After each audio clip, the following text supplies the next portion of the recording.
ഇന്ന് നമുക്ക് 73-ാം ഭരണഘടനാ ഭേദഗതിയെക്കുറിച്ചും 74-ാം ഭരണഘടനാ ഭേദഗതിയെക്കുറിച്ചും പഠിക്കാം. 73-ാം ഭരണഘടനാ ഭേദഗതി ലോക്സഭയിൽ അവതരിപ്പിച്ചത് 1991 സെപ്റ്റംബർ 16-നാണ്. ലോക്സഭ പാസാക്കിയത് 1992 ഡിസംബർ 22-നും രാജ്യസഭ പാസാക്കിയത് 1992 ഡിസംബർ 23-നുമാണ്. രാഷ്ട്രപതിയുടെ അംഗീകാരം ലഭിച്ചത് 1993 ഏപ്രിൽ 20-നാണ്. നിലവിൽ വന്നത് 1993 ഏപ്രിൽ 24-നാണ്.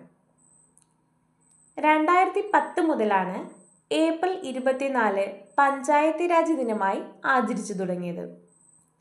നിലവിൽ വരുമ്പോൾ പ്രധാനമന്ത്രി PV നരസിംഹറാവുവും പ്രസിഡന്റ് ശങ്കർ ദയാൽ ശർമ്മയുമായിരുന്നു. പഞ്ചായത്ത് രാജ് സംവിധാനങ്ങൾക്ക് ഭരണഘടനാപരമായ അംഗീകാരം ലഭിച്ചത് 73-ാം ഭരണഘടനാ ഭേദഗതിയിലൂടെയാണ്. 73-ാം ഭേദഗതിക്ക് മുൻപ് പഞ്ചായത്തുമായി ബന്ധപ്പെട്ട അനുച്ഛേദം 40 ആയിരുന്നു. ഇത് പഞ്ചായത്തുകളുടെ രൂപീകരണവുമായി ബന്ധപ്പെട്ടിരിക്കുന്നു. 73-ാം ഭരണഘടനാ ഭേദഗതി പ്രകാരം കൂട്ടിച്ചേർക്കപ്പെട്ട ഭാഗം 9 ആണ്. ഇതിൽ ആർട്ടിക്കിൾ 243 മുതൽ ആർട്ടിക്കിൾ 243O വരെയുള്ള അനുച്ഛേദങ്ങളാണ് ഉൾപ്പെടുത്തിയിരിക്കുന്നത്. 73-ാം ഭരണഘടനാ ഭേദഗതി പ്രകാരം കൂട്ടിച്ചേർക്കപ്പെട്ട പട്ടിക 11-ാം പട്ടികയാണ്. ആർട്ടിക്കിൾ 243Gയുടെ വിവരണാത്മകമായ രൂപമാണ് ഇതിൽ ഉൾപ്പെടുത്തിയിരിക്കുന്നത്. ആർട്ടിക്കിൾ 243G പഞ്ചായത്തുകളുടെ അധികാരങ്ങളും അധികാരശക്തി, ഉത്തരവാദിത്യം എന്നിവയെക്കുറിച്ചാണ് പ്രതിപാദിക്കുന്നത്. ഇനി നമുക്ക് എക്സാമിന് സ്ഥിരമായിട്ട് ചോദിക്കുന്ന ചില ആർട്ടിക്കിൾ കൂടി പഠിച്ചു വയ്ക്കാം. ആർട്ടിക്കിൾ 243A ഇത് ഗ്രാമസഭയെക്കുറിച്ച് സൂചിപ്പിക്കുന്നു. ആർട്ടിക്കിൾ 243H ഗ്രാമപഞ്ചായത്തുകൾക്ക് നികുതികൾ ഏർപ്പെടുത്താനും പിരിച്ചെടുക്കാനുമുള്ള അധികാരത്തെക്കുറിച്ചും പറയുന്നു. 11-ാം പട്ടികയിൽ ഉൾപ്പെടുത്തിയിരിക്കുന്ന ആകെ വിഷയങ്ങളുടെ എണ്ണം 29 ആണ്. ത്രിതല പഞ്ചായത്തുകൾ നിലവിൽ വന്നത് 73-ാം ഭരണഘടനാ ഭേദഗതി പ്രകാരമാണ്. കൂടാതെ 1/3 കുറയാത്ത സീറ്റുകൾ സ്ത്രീകൾക്കായി സംവരണം ചെയ്യപ്പെട്ടതും ഈ ഭേദഗതിയിലൂടെയാണ്. കേരള പഞ്ചായത്ത് രാജ് നിലവിൽ വന്നത് 1994 ഏപ്രിൽ 24-നാണ്. ഇനി നമുക്ക് 74-ാം ഭരണഘടനാ ഭേദഗതി കൂടി നോക്കാം. മുനിസിപ്പാലിറ്റി സംവിധാനങ്ങൾക്ക് ഭരണഘടനാപരമായ അംഗീകാരം ലഭിക്കാൻ കാരണമായ ഭരണഘടനാ ഭേദഗതിയാണ് 74-ാം ഭേദഗതി. 74-ാം ഭരണഘടനാ ഭേദഗതി പാർലമെന്റിൽ പാസാക്കപ്പെട്ടത് 1992-ലായിരുന്നു.